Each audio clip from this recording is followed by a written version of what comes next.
Today I just wanted to chat a bit about all the delightful things no one told you was going to happen after surgery.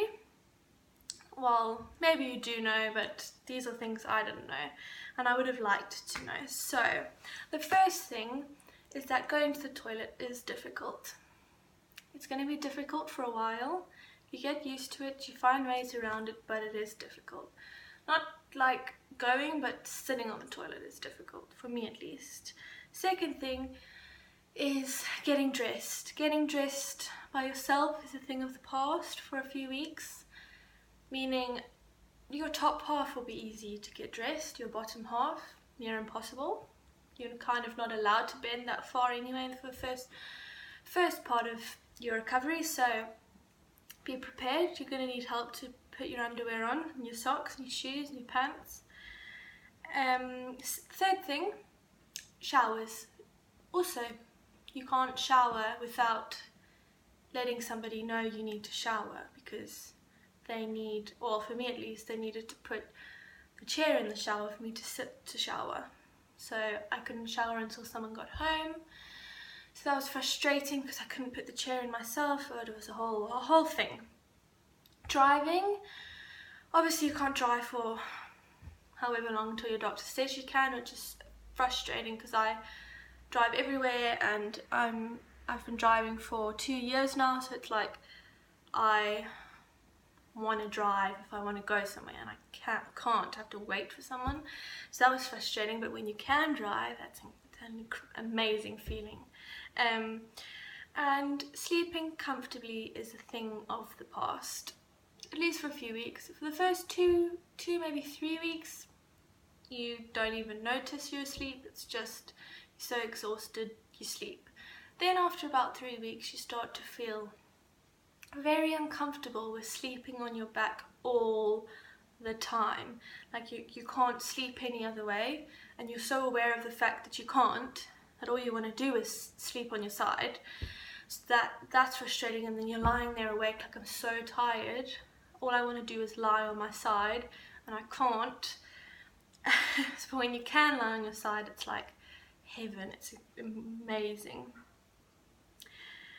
The next thing is something that bugs me so much. Excuse me. It bugged me for a long time when I was on crutches, is people staring. I don't care if people look at me, but it's like every person looks at you like, I can't see anything wrong with you, I can't see an injury, so why are you on crutches? And now they're like staring at you, thinking about it, and it's like, you can stop staring now. You can stop staring now. And then when you're on 2 crutches, people like get out your way. They see, oh, there's someone injured themselves, let's make a path for them. When you're on 1 crutch, people still stare at you, but they're less likely to get out your way because they don't think there's much wrong with you. But it's like, I'm reliant on this crutch for me to walk, you know, I can't run out of your way. And then even when you without the crutches, because you limp for a while after, when you get rid of the crutches, people stare at you then because they're like, why is she limping? So be prepared for people to be staring at you. It's frustrating. I wish I had a big sign on my forehead, I had surgery, stop looking.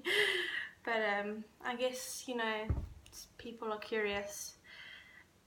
Next thing is forgetfulness. I had no idea that this would happen. I don't know if it happened to anyone else, but after the surgery for about 4 or 5 weeks, my memory was just gone. Like, I'd walk into a room to tell someone something and I forgot. Then I'd walk out, then I want to tell them something else, go back in, forgot. It was just so frustrating. I could not remember anything. So that I didn't know would happen, that your memory is just like horrendous. Also the tiredness. I knew I'd be tired afterwards, but I didn't expect to be like as tired as I was. I was tired all the time. I wasn't complaining for the first few weeks because it was nice to get rest, but then it's like you want to watch a movie and you can't finish the movie because you fall asleep, and you watch it another 3 times, and every time you fall asleep then you give up. That happened to me many times. So the tiredness, there's nothing wrong with you, it's normal. I think at least it was for me. Your hands will get so sore, like they'll feel bruised and red and just so sore from your crutches. I got carpal tunnel in my right hand, which is just fun, isn't it?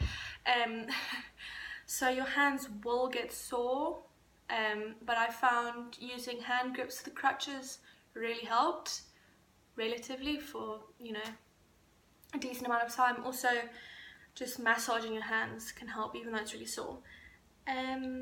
Yeah. Going shopping, once you can get out or you're with someone, not so bad when you're with someone else, but when you're by yourself going shopping, it's like now you have your crutch, your bag, the trolley, and now you've got to maneuver around the shop without bumping into anyone while people are staring at you, trying to balance it. Oh, it's just a mess. So if you can get someone to go with you, it's a good idea. Nerve pain. I didn't know that this was a thing.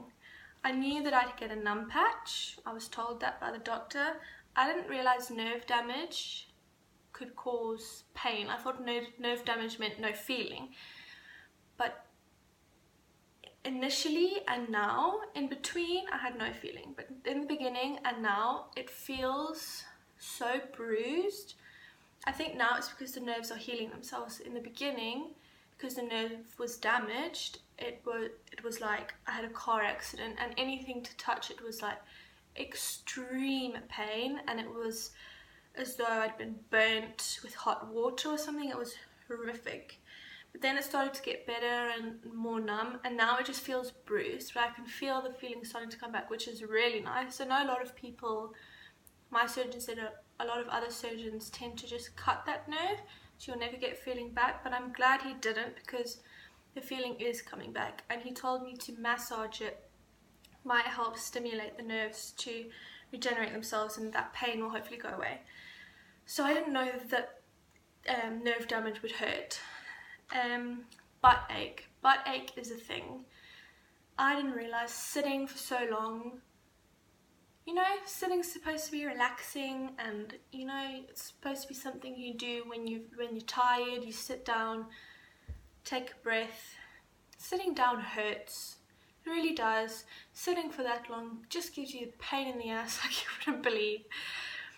I didn't realize that sitting could hurt. I mean, you know, it's supposed to be relaxing. Anyway.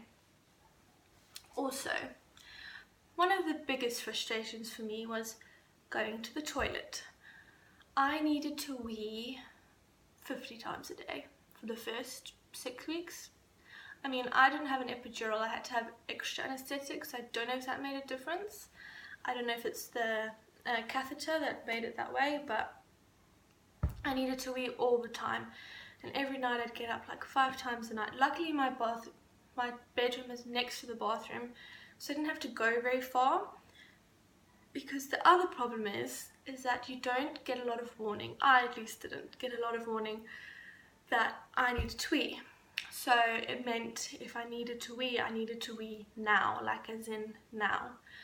And obviously you can't run, you can't even walk. So accidents do happen. I don't know if they happen to anyone else, but they definitely happened to me. Not many times, because I was prepared with sanitary towels and things like that. Very, very glamorous. But if it happens to you, at least know it happened to me. It is a thing. It's embarrassing, but you get over it. It is what it is. And the last thing I'd say is what got to me towards the end was that I couldn't go anywhere alone. It's like if I wanted to go to the shop, unless I walked somewhere or crutched somewhere, which was tiring as hell, I'd have to ask someone to take me somewhere. So if I wanted to go to the shops, I'd have to ask someone to take me there. If I wanted to see friends, someone had to take me there. If I wanted to go to the park, not that I did that, but if I wanted to go to the park, someone had to take me there, or someone had to pick me up, and it was just frustrating. All I wanted to do was get in the car and drive myself. Without anyone else with me, I just wanted to drive myself somewhere. But I couldn't. So, I mean, I was grateful that people would take me, and I mean, didn't have to, but it's like, I just want to go to the shop by myself lunch, without anyone with me, just do my own thing. Anyway, so that's all I can think of things that they don't tell you before surgery that I would have liked to know. If you have any other things you experience that maybe I haven't got here, or maybe I forgot, or whatever, please let me know, because I'm having another surgery, so I'd also like to know other people's experiences. And yeah, thanks for listening, and please subscribe if you want to see more videos. I might make videos about hospital essentials, home essentials, things like that. So if you want to see that, please subscribe. Thanks so much for watching.